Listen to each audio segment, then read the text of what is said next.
Hi everyone, and welcome back to my channel, where we talk about all things science today. We'll dive deep into the dazzling light show that we all know as the Northern Lights, or Aurora Borealis, so get ready to learn about the science behind this natural phenomenon. The Northern Lights occur when the Earth's magnetic field interacts with particles from the Sun's solar wind.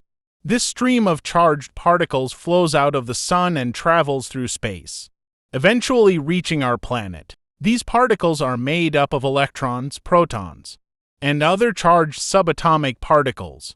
When the solar wind particles hit the Earth's magnetic field, they get funneled toward the polar regions where the magnetic field is the strongest. As they approach the Earth's atmosphere, they collide with its gas molecules, such as oxygen and nitrogen. This collision energizes the gas molecules, causing them to emit light. This light emission creates the colorful and dynamic light show that we see in the sky during periods of high activity, such as when the Sun releases large amounts of charged particles. We can see the auroras even in lower latitudes, such as in the United States. And there we have it, the science behind the Northern Lights. It's amazing to think that the Sun's solar wind, which can be so harmful to our technology, creates such a majestic phenomenon in the sky. So next time you see the Northern Lights, you'll know what's happening up there in the atmosphere.